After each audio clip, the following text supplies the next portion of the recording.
उत्तर प्रदेश के कुशीनगर में सर्राफा व्यापारी बनकर लूटने वाले बाप बेटे को पुलिस ने गिरफ्तार किया है, जिनके पास से करीब 35 लाख के आभूषण, नकदी, मोबाइल और कुछ नेपाली करेंसी की गड्डियां मिली हैं। इस कामयाबी के बाद पुलिस ने आरोपियों से मिली लूट के सामान की प्रदर्शनी लगा दी। इसमें कुछ डिब्बों में सोने के जेवरात तो कुछ डिब्बों में चांदी के जेवरात दिखाई दे रहे हैं। पुलिस को दोनों आरोपियों के पास से 229 ग्राम सोना, करीब 4 किलोग्राम चांदी, 20,000 नकदी और नेपाली करेंसी की गड्डियां मिली हैं। क्योंकि आरोपियों की जालसाजी की शिकायत किसी ने पुलिस अधिकारियों को लेटर लिखकर दी, इस पर पुलिस ने कार्रवाई की। दोनों को गिरफ्तार किया गया और उनके पास से भारी मात्रा में आभूषण व उनके जो ठगी किए गए आभूषण हैं और उसके साथ साथ कुछ धनराशि बरामद की गई। दरअसल पुलिस की गिरफ्त में खड़े दोनों आरोपी लोगों के साथ सर्राफा व्यापारियों का विश्वास जीतकर सोने चांदी के आभूषण गिरवी रखकर कर्ज देते थे, लेकिन 11 मई को वो दुकान से सारा सामान लेकर फरार हो गए, जिस पर तुर्कपट्टी पुलिस ने एक्शन लिया है। उत्तर प्रदेश के शामली में पुलिस ने अवैध हथियार तस्करी का बड़ा खुलासा किया है। पुलिस ने हथियारों के खेप के साथ 4 तस्करों को गिरफ्तार किया है।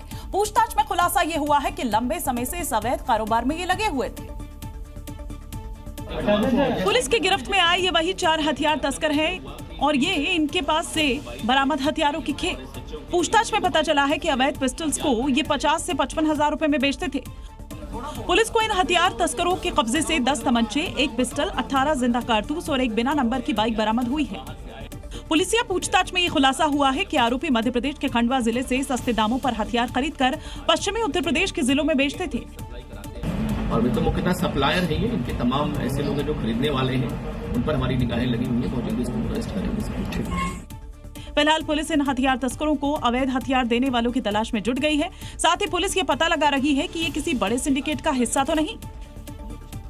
उत्तर प्रदेश के ग्रेटर नोएडा में अथॉरिटी की लापरवाही की भेंट एक 6 साल का मासूम चढ़ गया, क्योंकि बोरिंग के लिए खोदे गए गड्ढे में गिरने से बच्चा डूब गया और जब तक उसका रेस्क्यू हो पाता तब तक बच्चे ने दम तोड़ दिया। क्योंकि इस 15 फीट गहरे गड्ढे में 6 साल का अव्यान सूर्य के नाम का मासूम बच्चा डूब गया और जब तक उसका रेस्क्यू हो पाता तब तक उसने दम तोड़ दिया। आप 10 बाय 10 का गड्ढा कर रहे हो यार, 15 फीट गड्ढा डाल दे रहे हो यार। बच्चा गिरा होगा, दलदल में फंसा होगा, बोलने लायक तक नहीं बचा होगा यार तक। दरअसल हुआ ये कि ग्रेटर नोएडा के नॉलेज पार्क क्षेत्र की कलाधाम सोसाइटी में 2 बच्चे खेल रहे थे, जो खेलते खेलते बोरिंग के पास खुदे गड्ढे के करीब पहुंच गए और इसी दौरान 6 साल का मासूम बच्चा गहरे गड्ढे में गिर गया। इस हादसे से पहले दोनों बच्चे सोसाइटी की पार्किंग में बैट और बॉल से खेल रहे थे, जिसकी तस्वीर जी मीडिया के कैमरे में कैद हुई और फिर खेलते खेलते दोनों बच्चे बोरवेल के पास पहुंच गए, जहां पहले बैरिकेडिंग नहीं की गई थी, लेकिन इस हादसे के बाद सुरक्षा के सारे इंतजाम हो गए हैं। कहते हैं ना कि जब चिड़िया चुग जाती है खेत तो उसके बाद पछताते हैं, उसके बाद आप कार्रवाई करना शुरू कर देते हैं। अथॉरिटी भी वही काम करना शुरू की है और अथॉरिटी यहाँ पर अब काम तब जा करके की है जब यहाँ पर एक मौत हो जाती है। ऐसा नहीं है कि ये कोई पहला हादसा है, बल्कि नोएडा, ग्रेटर नोएडा में अथॉरिटी की लापरवाही के चलते पहले भी कई लोगों की ऐसे ही गड्ढों में गिरने से जान जा चुकी है, जिससे लोगों का गुस्सा अब 7वें आसमान पर है। सवाल है कि अथॉरिटी कब सबक लेगी, क्योंकि जिस तरह अथॉरिटी की लापरवाही ने 6 साल के अव्यान सूर्या की जान ले ली, उससे लोगों में जबरदस्त गुस्सा है।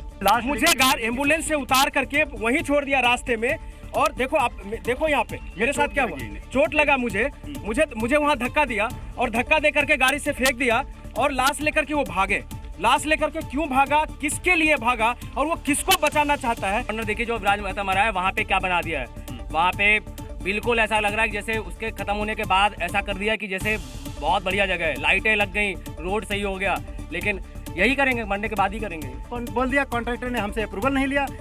कहीं भी कॉन्ट्रैक्टर अपने मर्जी से काम कैसे कर सकता है। पहली बार नहीं है जब ऐसा हादसा हुआ, बल्कि इसी साल जनवरी 2026 में गुरुग्राम से लौट रहे 27 साल के युवराज की कार नोएडा के सेक्टर 150 में गहरे गड्ढे में गिर गई और उसकी मौत हो गई।